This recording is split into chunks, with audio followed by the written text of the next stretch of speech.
মার হাতে বানানো তরকারি, চকচকে শিম আর ভাজা করকরে ভাজা একদম লোট্টা শুটকি।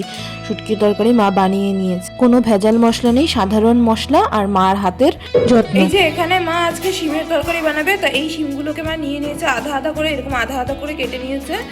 আর আলু নিয়েছে লম্বা লম্বা সাইজের। আর এই যে শুটকি দিয়ে বানাবে, মানে লোট্টা শুটকি দিয়ে বানাবে, এগুলোকে নেওয়া হয়েছে।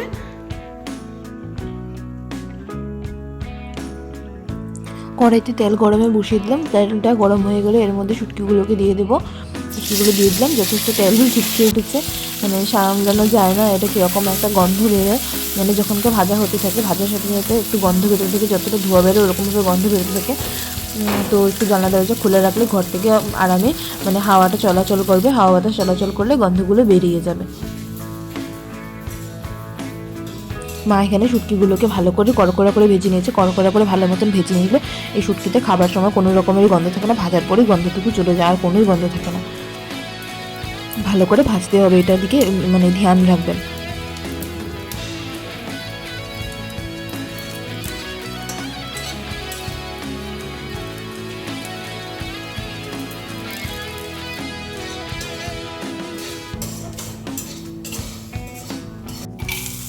শুটকিগুলোকে কড়কড়া করে ভাজা হয়ে গেছে, এবার এগুলোকে মা তুলে নিল, তুলে কড়াইয়ের মধ্যে আরেকটু তেল দিল। এবার মা তরকারি বসাবে।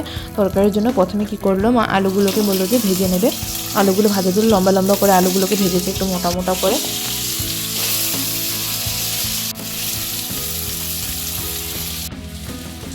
এখানে নিয়ে নেওয়া হয়েছে মশলা, এখানে পেঁয়াজ রসুনের বাটা নিয়েছে, নুন নিয়েছে, হলুদ আর মরিচের গুঁড়ো নিয়েছে।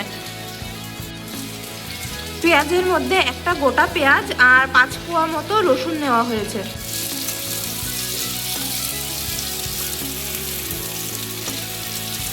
আলুগুলো প্রায় ভাজা হয়ে এসেছে, মা বললো যে একে আরও কড়কড়া করে ভাজবে, মানে একটু লাল করে ভাজবে, লাল করে ভাজলে কিন্তু তরকারি খেতে খুবই স্বাদ হয়। আর যে শুটকিগুলো দেখেছে কতটা সোনালি হয়ে গেছে, একদম হলুদ হলুদ হয়ে ভাজা হয়েছে। তারপর ভাজা হওয়ার পর আলুগুলোকে শিম দিয়ে দেবে, শিমগুলো দিয়ে ভালো করে ভেজে নেবে। শিমগুলোকে একটু সময় দিয়ে ধরুন 5 মিনিট মতন ধরে শিমগুলোকে একটু নাড়াচাড়া করে ভেজে নিল। তারপর আমাদের মশলাটার মধ্যে জল দিয়ে মা গুলে নিল। এই যে মশলাটা যেটা আপনাদেরকে দেখিয়েছিলাম, মশলাটার মধ্যে জল দিয়ে গুলে নেবে। মাকে দেখেছি প্রায়ই জল দিয়ে এরকম গুলে করে দেয়, যাতে মা বলে যে মশলাগুলো ভালো করে সব সবজির গায়ে ভালো করে মিশে যায়, কোনো মানে আগোছালো থাকে না, আর মানে স্বাদটাও ব্যালেন্স হয়ে যায় একটা।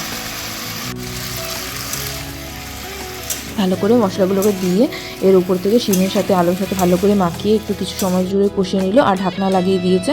যতক্ষণে মা আর আমি মিলে চা খাচ্ছিলাম, যতক্ষণে এই ঢাকনা ছিল। শীতের দিন তো খুবই শীত পড়েছে এখানে। মশলাটা মানে ঢাকনাটা খুলে দেখলাম মশলাটা শুকনো শুকনো হয়ে গেছে।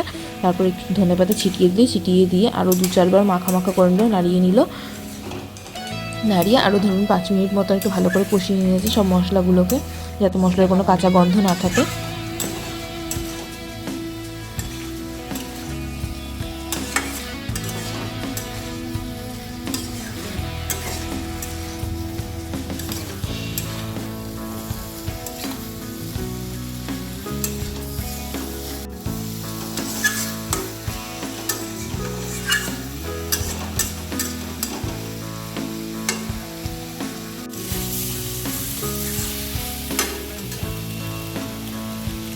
এবার মা এর মধ্যে দিয়ে দিচ্ছি জল দিয়ে ঝোল যতটুকু চান অতটুকু জল দিয়ে দেবেন।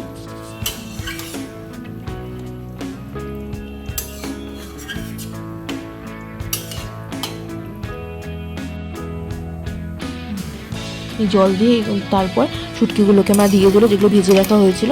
তারপর এগুলো ফুটে নরম হয়ে যাবে।